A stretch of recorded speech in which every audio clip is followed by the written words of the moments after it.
আসসালামু আলাইকুম প্রিয় খামারি ভাইরা, দেশ এবং প্রবাস থেকে যারা আমার এই প্রতিবেদনটি দেখছেন সবাইকে আন্তরিক শুভেচ্ছা ও অভিনন্দন।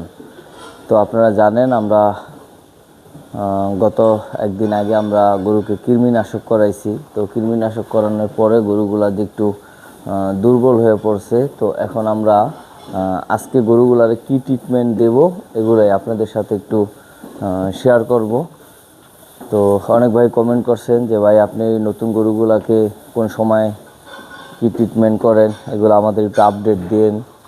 তো আমি আজকে যেটা করব, এই গরুগুলারে কৃমিনাশক করানোর পরে গরুগুলা কিন্তু খাবারের রুচি একটু কমে গেছে এবং ওদের শরীরটা কিন্তু একটু দুর্বল হয়ে গেছে।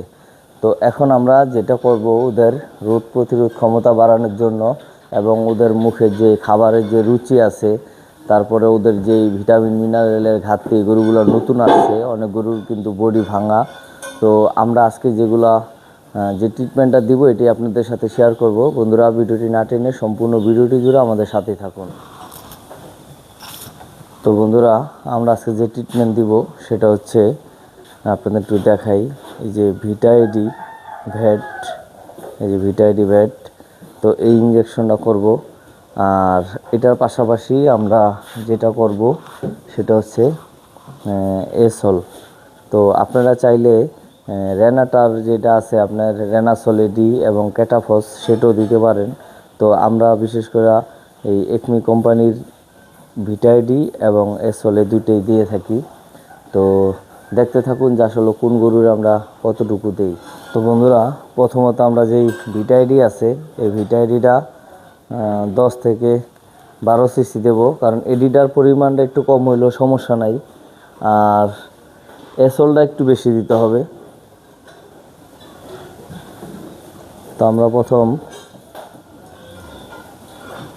সিরিঞ্জের মধ্যে ওষুধটা নিয়ে নিচ্ছি। তো এটা যেহেতু মাংস বেশিতে দিতে হবে, আপনারা একটা জিনিস খেয়াল রাখবেন, সেটা হচ্ছে সিরিঞ্জের ভিতরে যেন কোনো ধরনের হাওয়া না থাকে।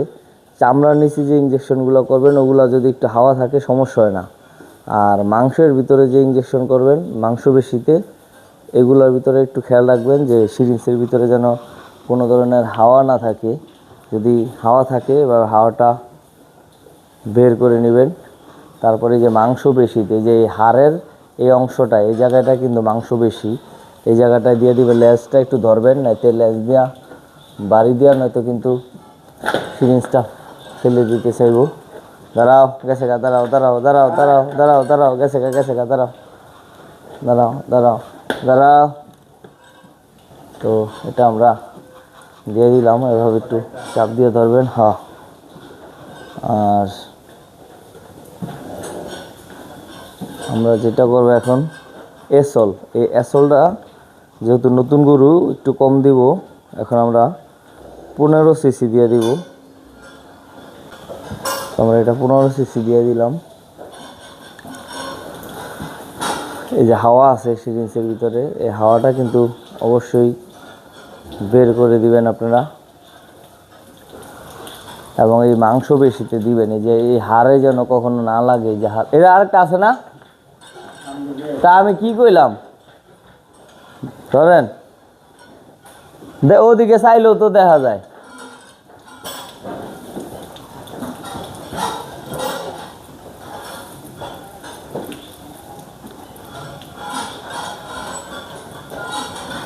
আমার জিগাইলেন, আমি তো কইলাম আরেকটা আছে।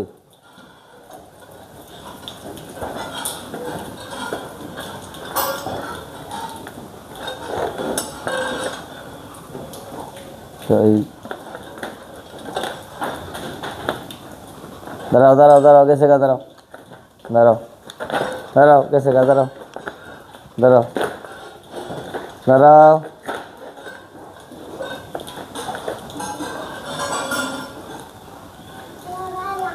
এখন যেহেতু গরুগুলো নতুন, প্রথম অবস্থায় আমরা একটু কম দিব। তো এই পাশেরটারও আমরা 10 থেকে 12 সিসি এডি দেব এবং 15 সিসি এসল দিয়ে দিব। বন্ধুরা দাঁড়াও, তো এটার আমরা 12 সিসি ভিটাইডি দিয়ে দিতেছি এবং এসলটা দিব 15 সিসি। তো এই গরুগুলো একবারে নতুন।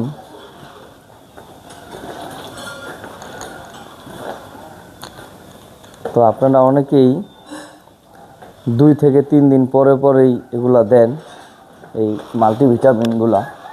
তো এগুলা যে কারণে দিতে হয়, আমরা যেই খাদ্যগুলা গরুগুলাকে দিই, সেই খাদ্যগুলাতে গুণগত মান অনেক সময় ঠিক থাকে না, যার কারণে আমাদের এই এক্সট্রা মাল্টিভিটামিন অ্যাড করতে হয়।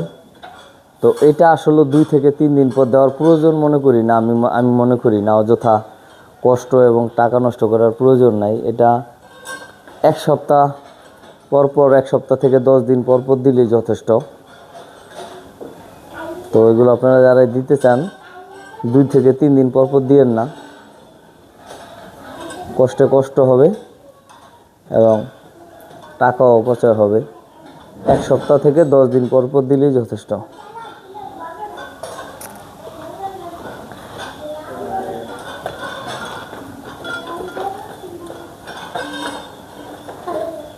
এটার মালা কই? এটার মালা দাঁড়াও দাঁড়াও দাঁড়াও দাঁড়াও দাঁড়াও দাঁড়াও দাঁড়াও দাঁড়াও দাঁড়াও।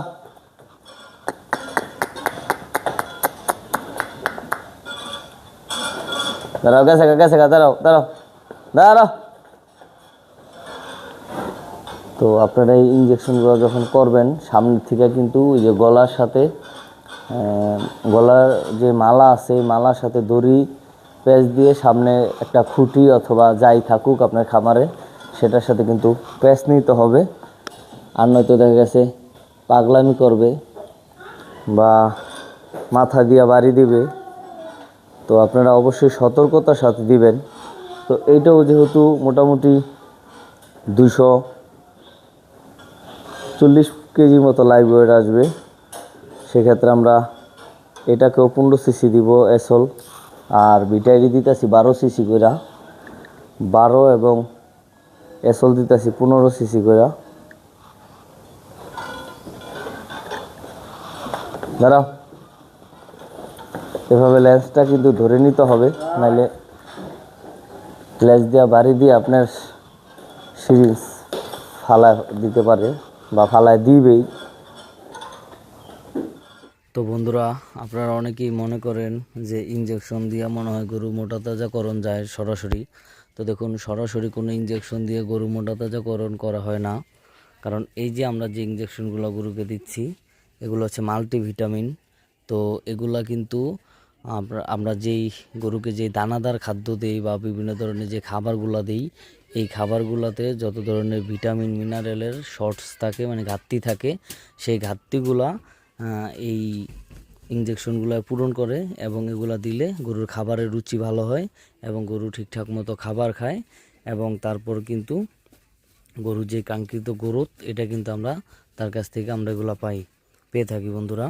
তো বন্ধুরা, আরেকটা জিনিস আপনারা অবশ্যই খেয়াল রাখবেন, এই ভ্যাকসিন অথবা এই যে ধরনের মাল্টিভিটামিন ইঞ্জেকশন যখন আপনারা করবেন, অবশ্যই আপনার সকালে ফ্লোর ভিজানোর আগে, যখন ফ্লোর শুকনো থাকবে, ফ্লোর মানে সারা রাত্র যে পটি করবে গরুরা, এই পটিগুলা ফালানোর পর যখন আপনি ফ্লোর শুকনা থাকবে, এক কথা বলতে যে ফ্লোরে যখন পানি মারবেন না, মানে পানি মারার আগ মুহূর্তে আপনারা এগুলো অবশ্যই করবেন। কারণ আপনি যদি ভিজা ফ্লোরে যদি এই ধরনের মাল্টিভিটামিন বা ভ্যাকসিনেশন করাইতে যান, তাহলে কিন্তু গরু মানে স্লিপ করবে বেশি। ঘরটা ফ্লোর যখন ভিজা থাকবে, তখন কিন্তু গরু পারাপারি করবে, প্রচুর পরিমাণ স্লিপ করার একটা সম্ভাবনা থাকবে এবং অ্যাক্সিডেন্ট পর্যন্তই হইতে পারে। তো আপনারা অবশ্যই ফ্লোর যখন শুকনো থাকে, তখন কিন্তু আপনারা এই ধরনের ইঞ্জেকশনগুলো করে নেবেন বন্ধুরা। তো আরেকটা কথা আমি কি বলে রাখি, আপনারা যারা এই ভ্যাকসিনেশন এবং এই মাল্টিভিটামিনগুলা মানে করাইবেন, অবশ্যই কিন্তু আপনাদের একটা টাইম আছে। যেমন ভ্যাকসিনের ক্ষেত্রে আপনারা 15 দিন পর পর ভ্যাকসিন করাইবেন। আর এই মাল্টিভিটামিনটা, এটা কিন্তু আমি আগেও বলে দিয়েছি, আরেকবার বলে দিই, এটা কিন্তু এই আপনারা 4 দিন, অনেকেই বলে 3 দিন পর পর করাইতে, কোনো প্রয়োজন নাই, অযথা টাকা নষ্ট করে লাভ নাই। 3 দিন পর পর না করে আপনারা যেটা করাবেন 7 থেকে 10 দিন পর পর দিলেই যথেষ্ট। তো বন্ধুরা, আমরা এই নতুন গরুগুলোকে মানে যখন যে ধরনের ট্রিটমেন্ট দিব অবশ্যই আপনাদের আপডেট দেওয়ার চেষ্টা করব। তো আপনি যদি আমার চ্যানেলের নতুন দর্শক হয়ে থাকেন অবশ্যই চ্যানেলটি সাবস্ক্রাইব করবেন, ভিডিওটি ভালো লাগলে লাইক কমেন্ট শেয়ার করবেন। সবাই অনেক বেশি ভালো থাকবেন। আল্লাহ হাফেজ, আসসালামু আলাইকুম।